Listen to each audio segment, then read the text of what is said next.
should be described. The nitty-gritty, the details of the venture need to be described. The project, marketing, research and development, manufacturing, management, critical risks, financing, and milestones or timetable are detailed in a business plan. So a description of all these facets of the proposed venture is necessary to give a clear-cut picture of the venture, its intended direction, and the actions to be taken to reach its goals.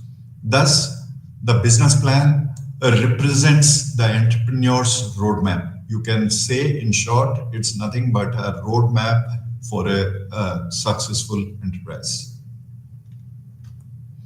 So the business plan is also called a venture plan, a loan proposal, or investment prospectus. Whatever its name, this document is initially required by any financial source, although it may be utilized as a working document. Once the venture is established, the business plan's major purpose is to encapsulate strategic developments of the project in a comprehensive document for scrutiny of outside investors. The business plan describes to potential investors and financial sources of all the events that may affect the proposed venture, including its projected actions and their associated revenues and costs. It is vital to explicitly state the investors and on which the plan is being based. For example, changes in the economy of the venture's target market or markets during the startup period should be indicated. Successful launching of the venture is what the plan should emphasize. In other words, it is not just the writing of an effective plan that, for example, changes in the economy of the venture's target market or markets during the startup period should be indicated. Successful launching of the venture is what the plan should emphasize. In other words, it is not just the writing of an effective plan that, for example, changes in the economy of the venture's target market or markets during the startup period should be indicated. Describe successful launching of the venture is what the plan should emphasize. In other words, it is not just the writing of an effective plan that, for example, changes in the economy of the venture's target market or markets during the startup period should describe successful launching of the venture is what the plan should emphasize. In other words, it is not just the writing of an effective plan that, for example, changes in the economy of the venture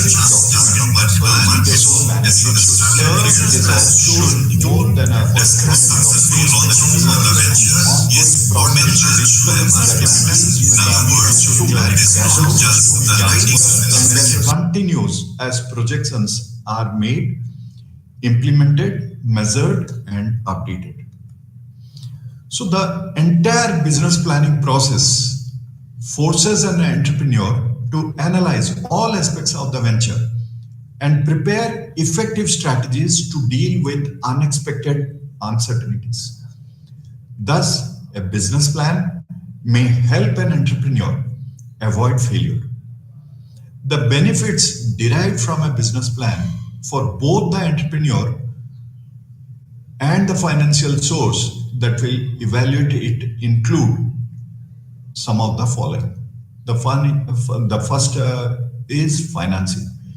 Venture capitalists and most banks require business plans.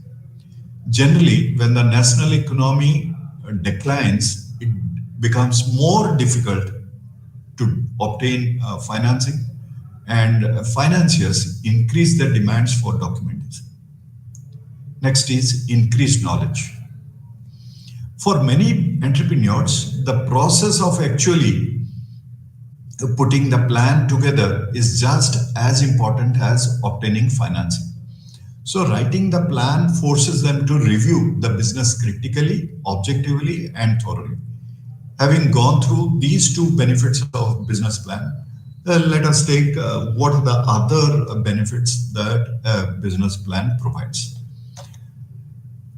A business plan prevents poor investments. Business plans help entrepreneurs avoid projects that are poor investments. It is better not to begin a project that is destined to fail. Planning, it's one of the major benefits of a business plan. Business plans pre-force needs proper planning. Because all aspects of the venture must be addressed in the plan, the entrepreneur develops and examines opening strategies and their expected results. Goals and objectives are quantified so that forecasts can be compared with actual results. So you can make a comparison with the forecasted with the actual results, facilitating the making of appropriate adjustments. So entrepreneurs who prepare all or most of the business plan themselves tend to benefit the most, while those who delegate this job tend to gain the least.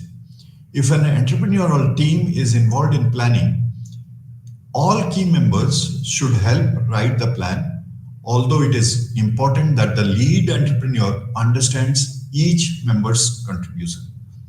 If consultants are sought to help prepare a business plan, the entrepreneur must remain the driving force behind the process. Seeking the advice and assistance of outside professionals is always wise. You can take the help of consultants or outside professionals to write the business plan. That can also be a case. But owners need to understand every aspect of the business plan because they, not the consultants, will be scrutinized by financial sources. Thus, the business plan stands as the entrepreneur's description and prediction of for the venture. Preparing a well-conceived business plan is important while starting off establishing a new enterprise. Developing a well-conceived business plan, most investors, what they do is they agree that only a well-conceived business plan garners the support that results in financing. May it be the angel investors or the venture capitalists will come forward to finance the new enterprise.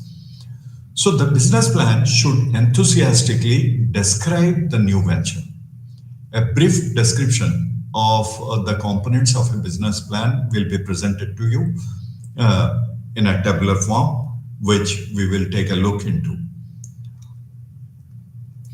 The business plan can be used to develop a strategy for the business. Most banks and other finance providers will ask for a business plan that outlines a 3 or 5 year plan for the business. Entrepreneurs can also use the business plan to guide their strategy and measure performance.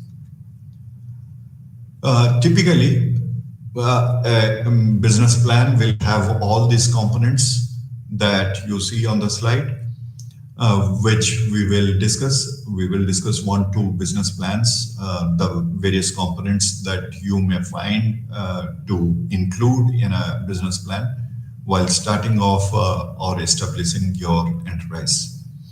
A business plan should have the executive summary. It should have the company overview and background. It should have a description of the products and services.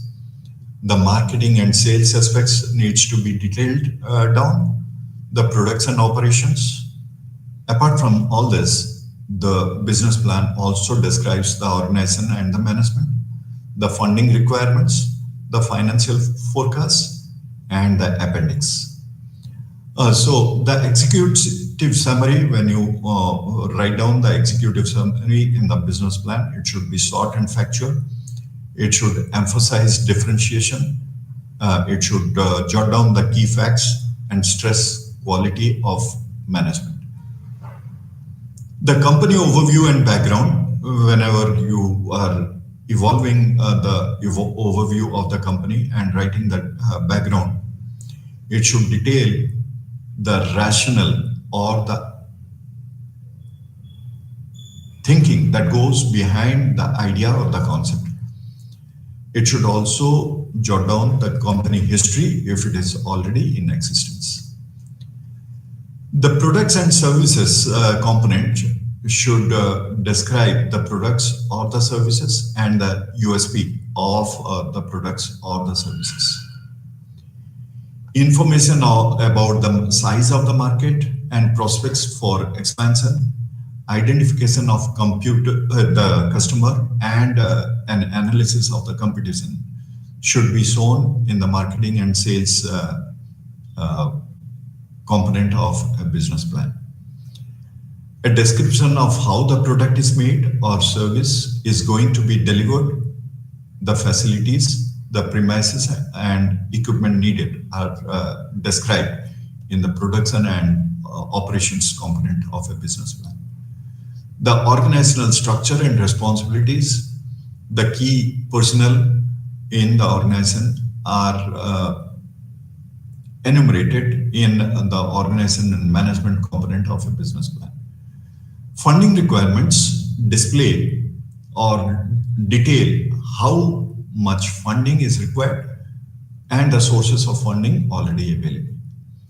Financial forecasts are given in a business plan because it's a summary of summary of the financial forecast in the plan. Also, it demonstrates the sensitivity and the rational analysis. Appendix, the detail, the financial projections and other relevant information. So these are the various contents that you can find in a typical business plan. So when preparing a well-conceived business plan, the key elements of the business plan needs to be properly be kept in place so that it helps the entrepreneur to move from initiation to running the show. So the business plan answers many questions like, does the plan show clearly the key elements of the business concept? Have the risks been identified and what steps have been taken to minimize them? It should clearly show the answers to all these questions. As I told you, the executive summary is one of the most important items in a business plan, and it's important to get this right.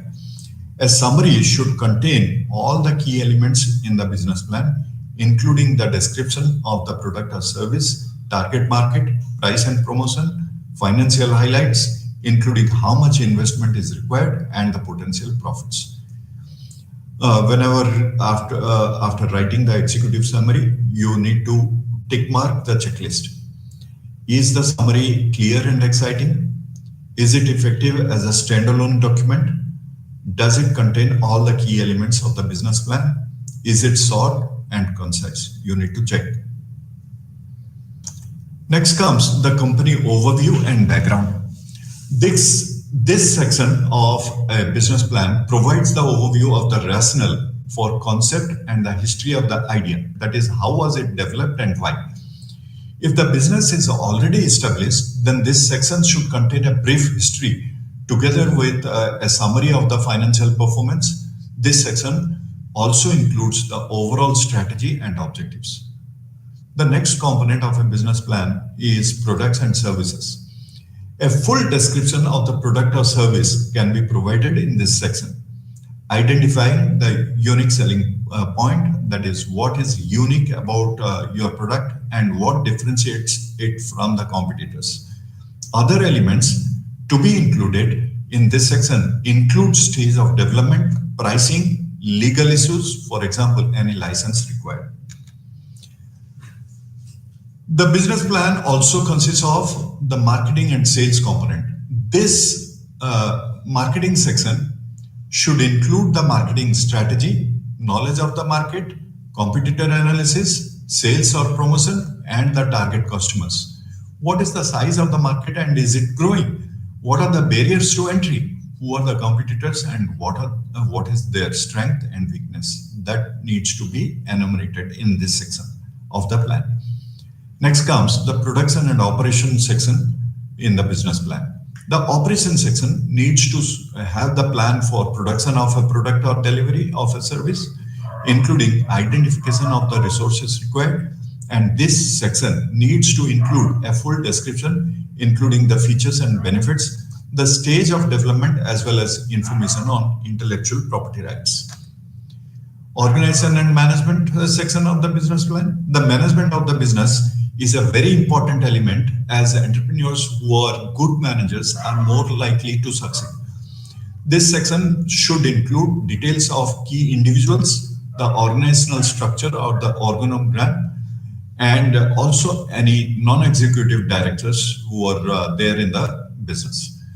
Funding requirements is a particular section. It details it gives the details of the funding required, the type of financing, and what's it's going on to be used for, and exit routes for investors. Financial forecasts are also enumerated in the business plan. The detailed financial forecast, that is the detailed monthly cash flow and profit and loss spreadsheets, can be put in the appendix. However, the summary of these forecasts need to be in the main body of the business plan. The financial forecast should be presented in a spreadsheet format with clear headings and totals. The profit and loss and cash flow forecasts need to be detailed and comprehensive in months with annual totals.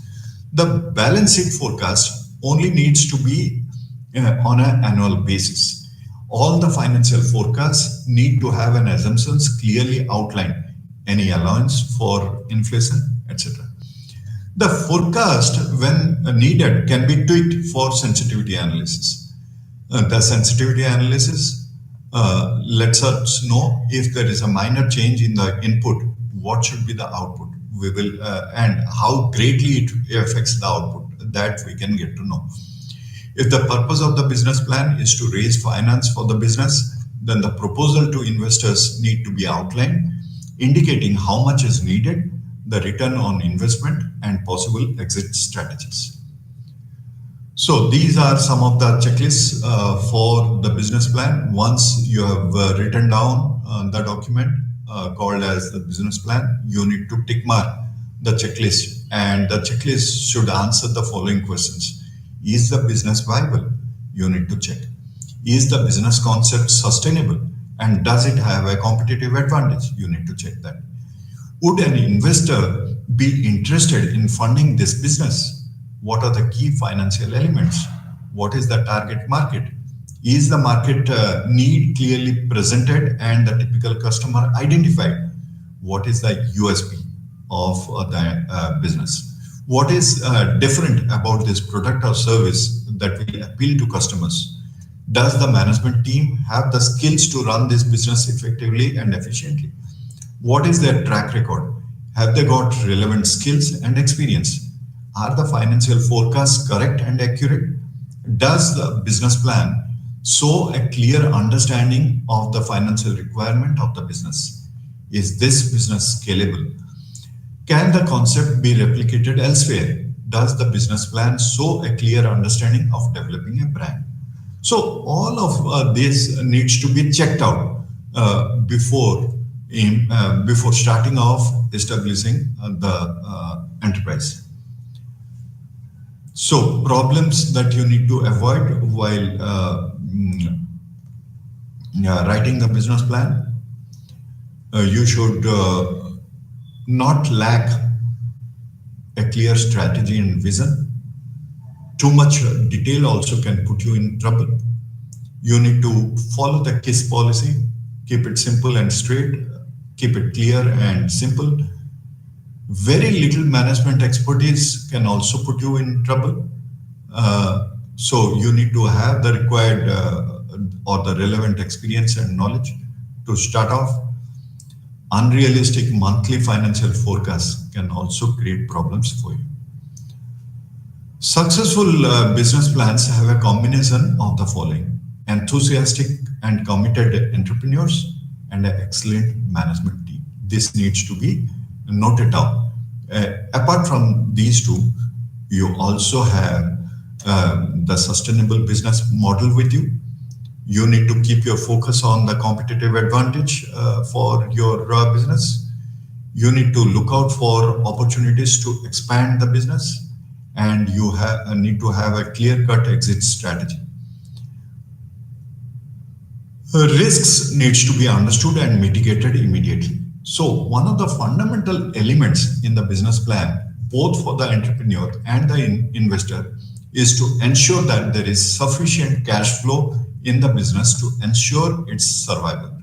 Presenting a good business plan is essentially to raising financing, and it's also important for the entrepreneur to show an understanding of financial management and that all the risks have been covered. This is another design of a business plan, and the various components that you can have in a typical business plan. It can be in section-wise be enumerated. The first section should always contain the executive summary. The second section describes the business, or it gives a clear description of the business. And it should have the general description of the business, industry background, goals and potential of the business, and milestones, if any, uniqueness of product or service. The marketing segment should contain, this is basically the section 3.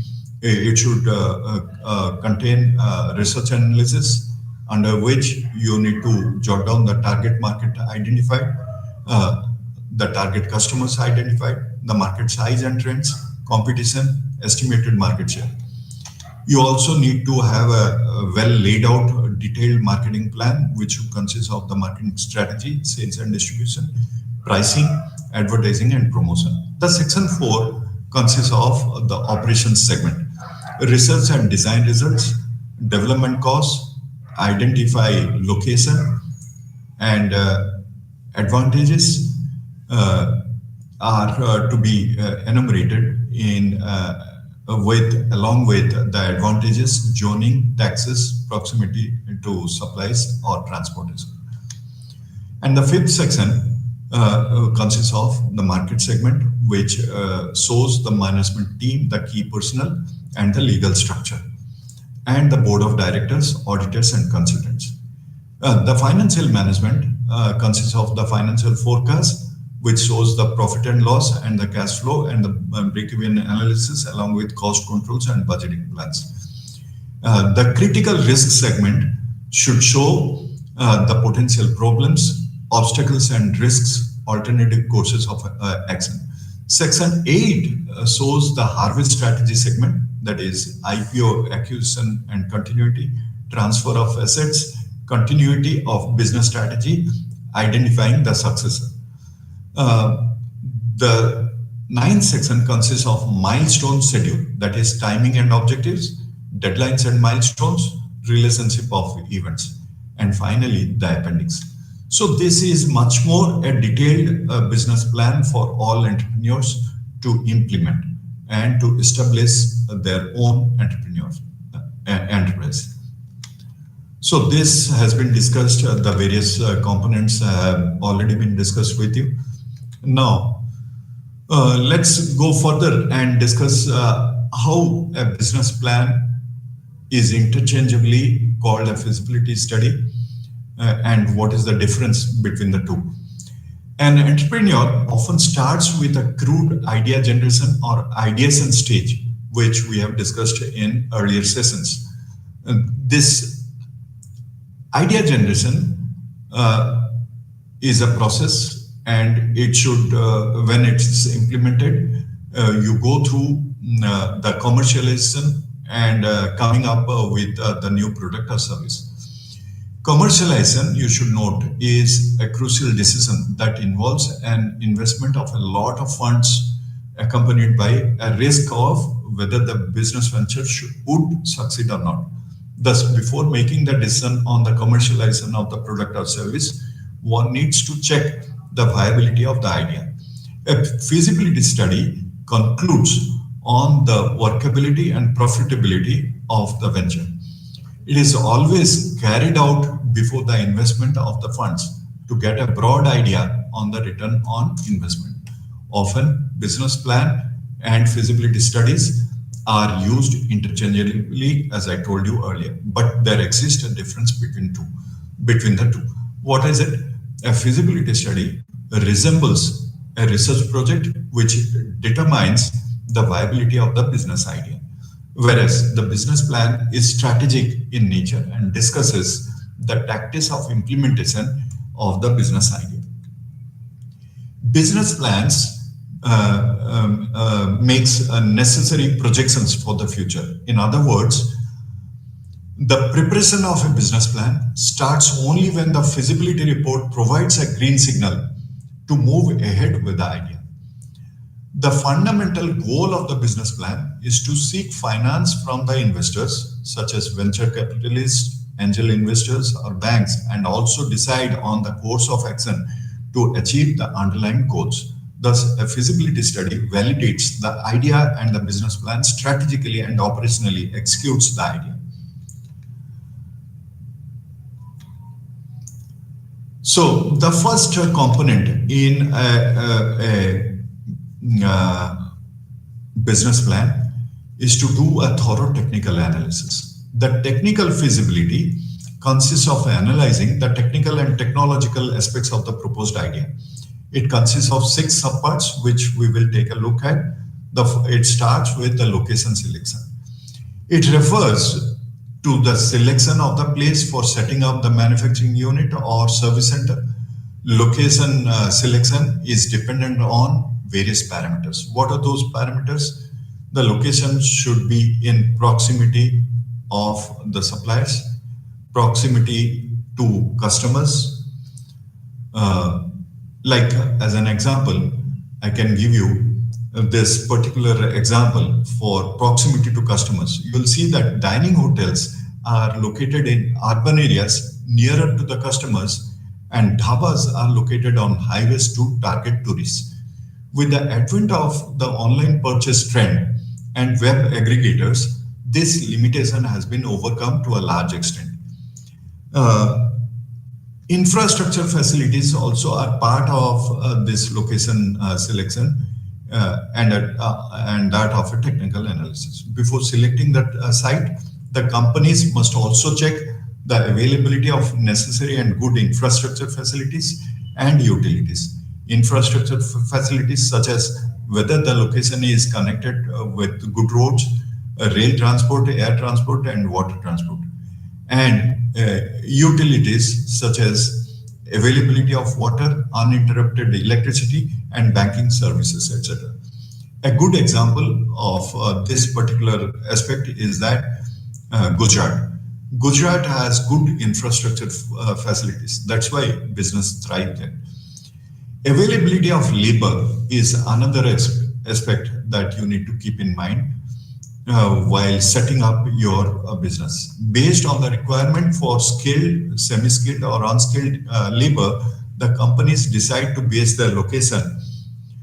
Next is government support. Before commencing the venture, the political stability of the state is assessed. The industrial policy framed by the state is entrepreneur friendly or not is also checked. Example of this particular aspect is Tata Nano.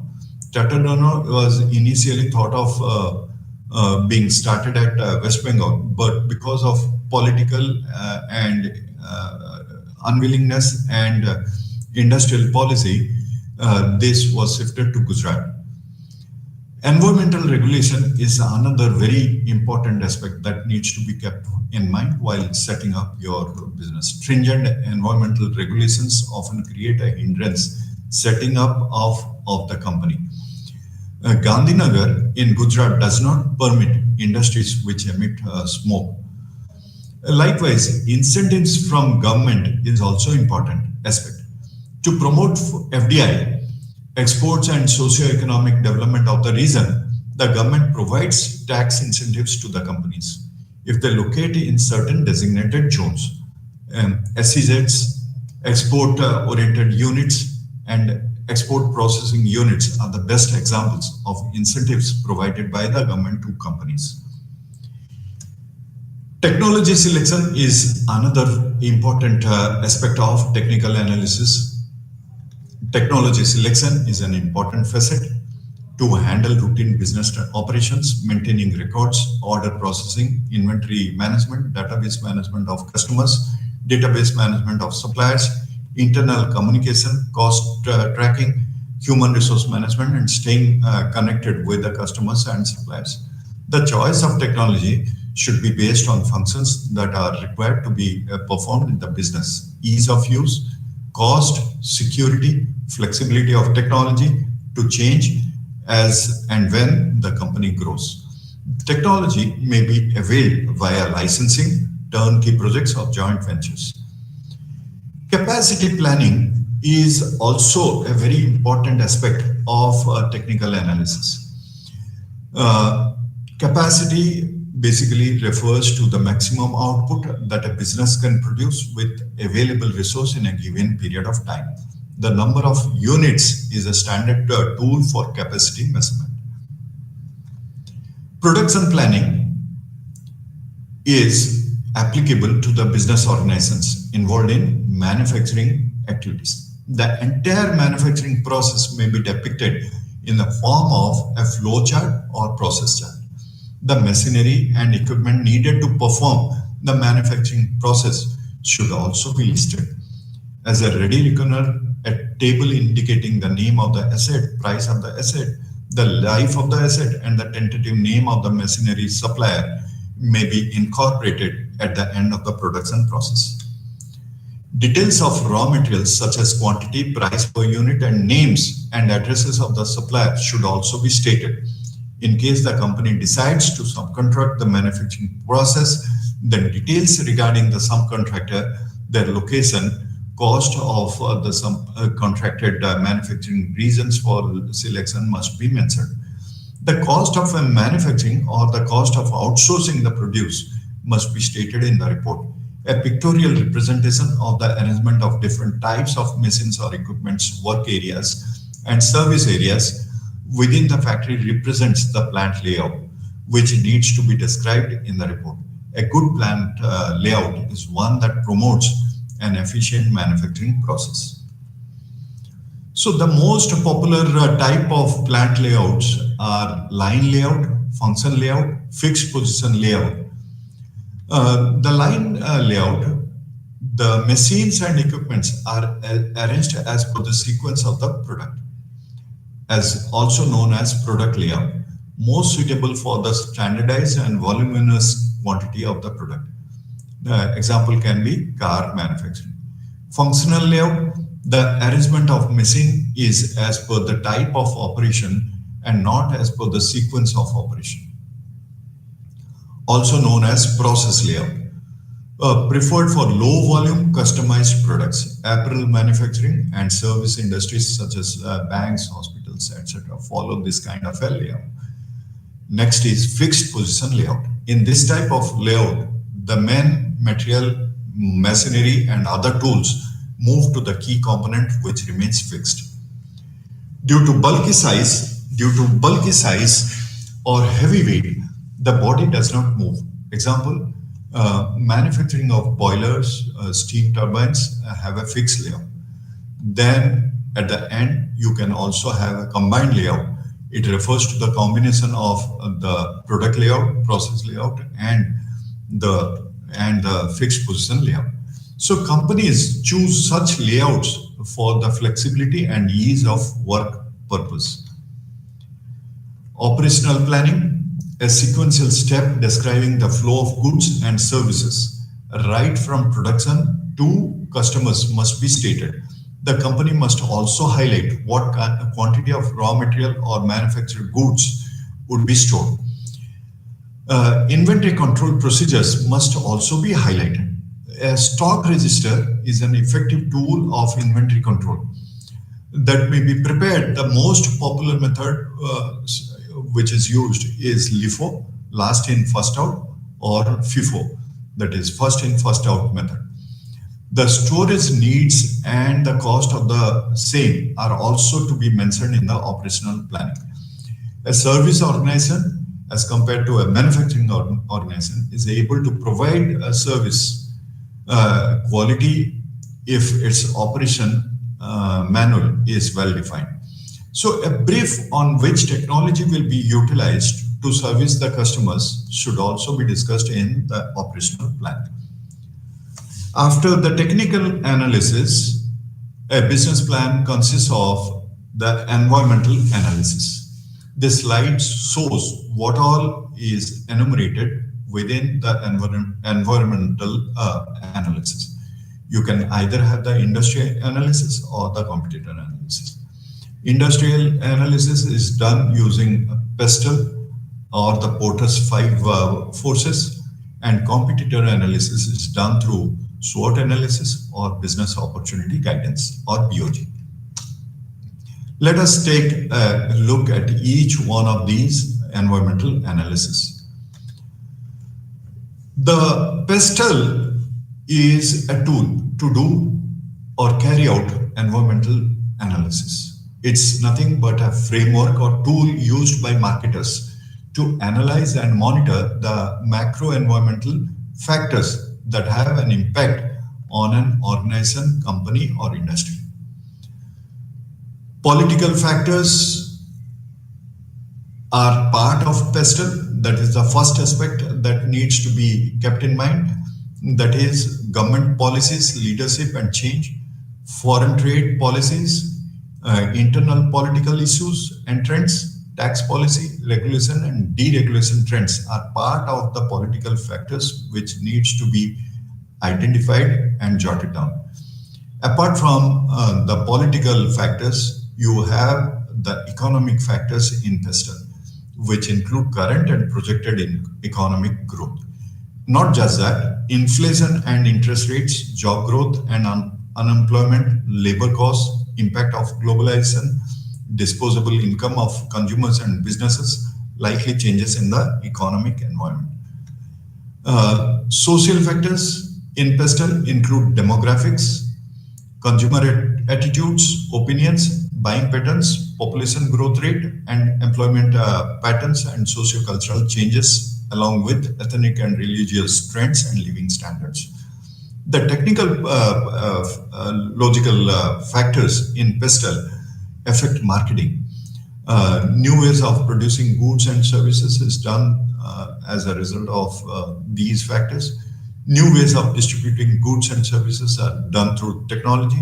New ways of communicating with target markets is today done with the uses of technology. So the technology factors needs to be kept in mind. Environmental factors are important due to the increasing scarcity of raw materials. Pollution targets, doing business as an ethical and sustainable company, carbon footprint targets. The legal factors also are part of PESTEL, which include health and safety, equal opportunity, advertising standards, consumer rights and laws, product labeling and product safety. So PESTEL model helps to scan the external environment very minutely. The environmental analysis also includes the Porter's 5 forces model. If you see the 5 forces model, it has these 5 forces which has been shown in this particular slide. You have the threat of new entry, you have the competitive rivalry, you have the buyer power, you have threat of substitution and the supply power. These are nothing but the 5 forces that Michael Porter in his generic study or in his book of competitive advantage has mentioned. He outlined the competitive pressure on firms and has identified the areas to avoid. These 5 forces will increase the pressure on profits. For example, strong customers can push the prices down and powerful suppliers can charge high prices. Intense competition in the industry will push prices down and affect profitability. Substitute products can also put a ceiling on the price then can be charged for a product or service. Low barriers to entry can make it easy for new entrants into the market, and this can also increase competition and affect profits. The key is to avoid these situations when starting a business. Which are the keys? The first is intense competition in the industry, substitute products, strong suppliers, powerful customers, threat of new entry. So, according to Porter, there are three generic strategies that a business can adopt. First is the overall cost leadership, is being cheaper as a result of economies of scales. Unless sufficient funds are available for a major capital investment, then this option is unlikely to be attractive for new businesses. Next is a differentiation strategy. It is based on making the product or service different and ensuring good quality and design. Focusing on the target market is also more manageable for a new business and also can have high margins. These two strategies can be merged so that a business can differentiate the product or service and focus on target segment. So this particular slide shows some of the five forces model. First is overall cost leadership. It depends on measured capital investment and economies of scale and low margins. Differentiation, unique products which can develop brand loyalty with good design and quality and high margins. Focused target market is served very well. High margins are achieved. Differentiation focus, a combination of focus on the target market and differentiating the products and services is done in this particular by this particular force. So we have discussed each one of them, this five forces. First is rivalry among competing firms, the threat of new entrant, bargaining power of suppliers, bargaining power of buyers, threat of substitutes. SWOT analysis is also part of environmental analysis. The acronym SWOT stands for strength, weakness, opportunity, and threats. Strength is something a firm does well or an attribute that enhances its competitiveness. Weakness is something a firm lacks, does poorly, or condition placing it at a disadvantage. Opportunities are most relevant to company offerings. Threats are hindrances. Threats are hindrances that firm may face in the future. That firms may face in the future. Strengths and weaknesses are internal, whereas opportunities and threats,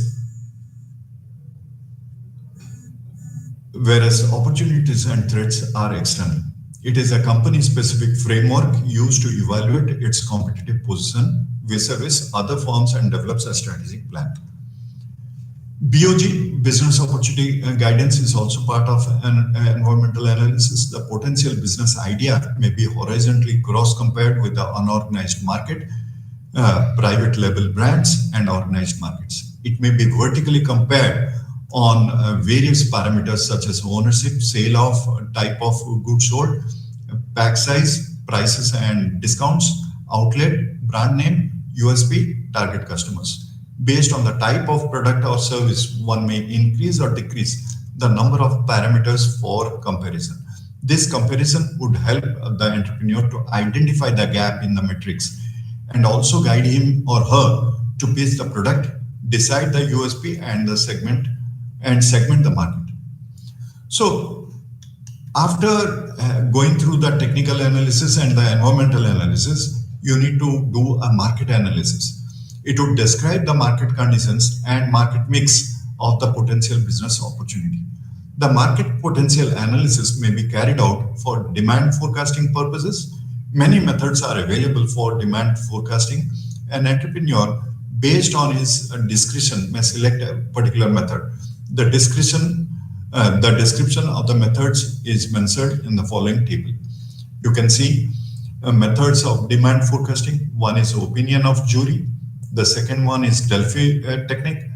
And there are various statistical methods for demand forecasting, which is moving average, the regression analysis, and various other methods such as the surveys, secondary sources are also used for demand forecasting. Now, if you take a look at the opinion of jury, it means the field experts based on their experience help in conducting the demand forecasting. Delphi technique, a group of experts is sent a questionnaire to forecast the demand. On receipt of the response in the first round, a questionnaire is sent for the second round to elicit the responses. The moderator summarizes the responses and reasons provided by the experts, and finally, the opinion of the experts coverages in the demand forecasting. Statistical methods, you use the mean moving average method, which is nothing but a mean value pertaining to the few time intervals that is used to forecast the future demand. Regression analysis, it uses a predictive model. By taking the past consumption trends as a base, extrapolation is done to predict the future consumption forecast. Likewise, you have the survey method, where a questionnaire or an interview is done to extract the opinions of the respondents. You can also have the data from the secondary sources to be used for demand forecasting. The marketing mix is very important in a marketing analysis. It talks about the 4 P's of marketing or the various P's of marketing, like you have the product, price, place, promotion, physical evidence, process, and people. So a product refers to the want satisfying power of a thing. The price, it refers to the cost of the goods or the cost of the service. Place, it refers to the adoption of a mechanism of how to reach the customers for the sale of products or services. So an entrepreneur may either choose one of the methods or a combination of methods to forecast the demand. But the entrepreneur has to decide the marketing mix of this product or service. Here, we have shown basically 7 P's of the marketing mix, like the product, price, place, promotion, physical evidence, process, and people. So an entrepreneur in the business plan has to relate the marketing mix with his product or service. Once there is clarity on the marketing mix, the entrepreneur has to decide the segmentation, targeting, and positioning of his or her product or service. So the segmentation, targeting, and positioning is nothing but it refers to dividing the total market of goods or services into several smaller groups to identify the distinct groups of buyers who can be pitched for sales. So marketing segmentation is done on the basis of geography, demography, behavior, and psychography. Targeting decisions are based on the identified segment that has good size, is profitable, and is easily reachable. So under positioning, an attempt is made to create a unique identity of the product or service in the minds of the selected prospective customers to identify the niche.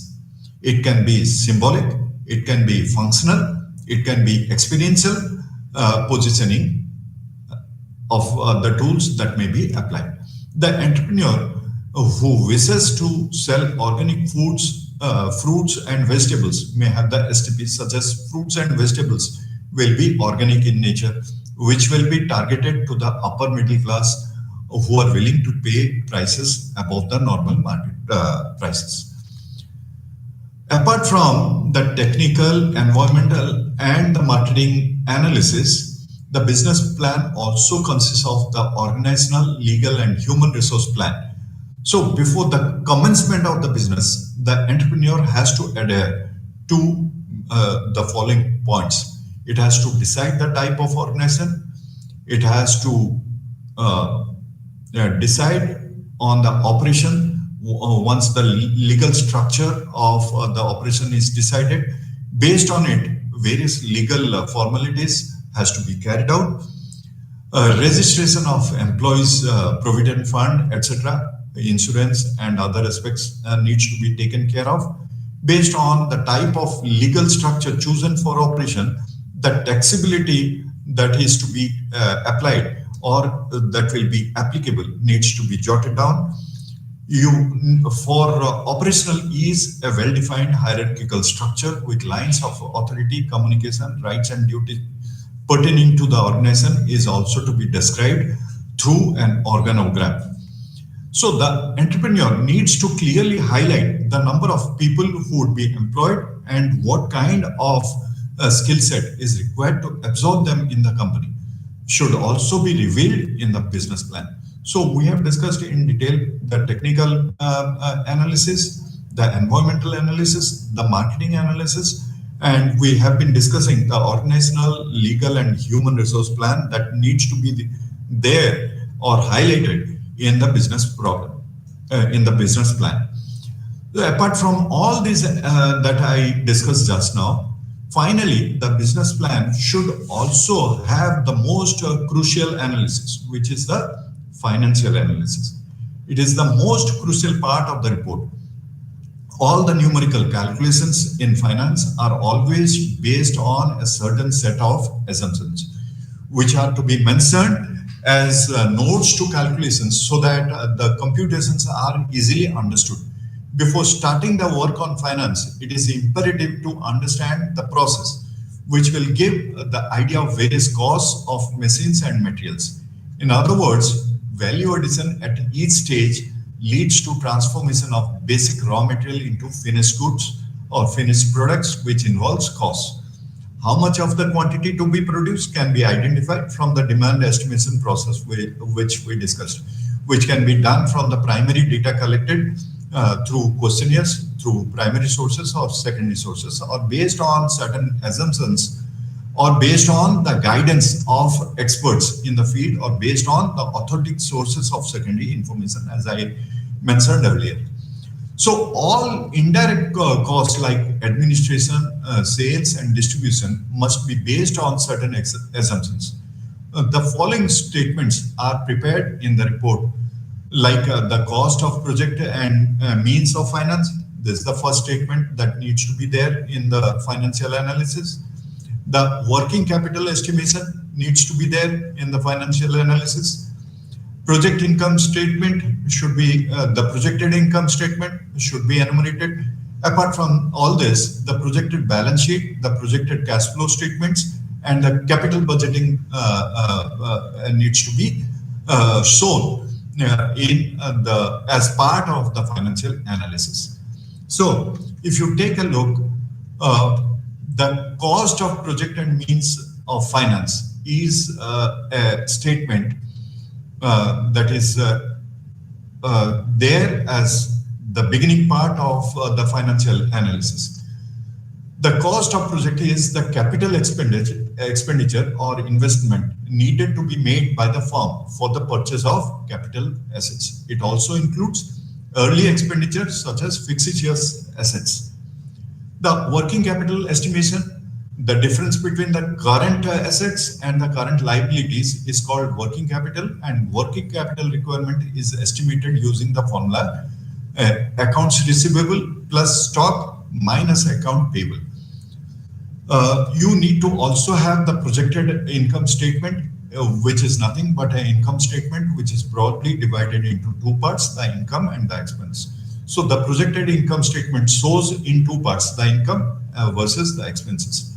You also need to have the projected balance sheet, which refers to the prediction of the assets and the liabilities of the business for the forthcoming years for ascertaining the financial health of the business. The projected cash flow statement is nothing but the profits and cash balance, which can never be identical in the business if the business follows the mercantile system of accounting. So in order to find out the realistic cash balance, a cash flow statement is prepared. It provides the cash generated or used by the firm in a given period of time. Capital budgeting is important as it guides whether the project is financially viable and worth pursuing. This particular slide shows the various capital budgeting techniques that are used in financial analysis. The calculation of the NPV, the benefit cost ratio, the net benefit cost ratio, the IRR, the modified internal rate of return, the discounted payback period. The payback period can be calculated using the formulas shown in the various slides. You can go through the various calculations as shown, because once you are through with these calculations, after applying these techniques, the project appears viable on all fronts. So it is advisable to execute the project. So thank you. We have completed today's discussion on the financing aspects of how to finance an enterprise through the business plan, and to start off establishing a new venture. Thank you.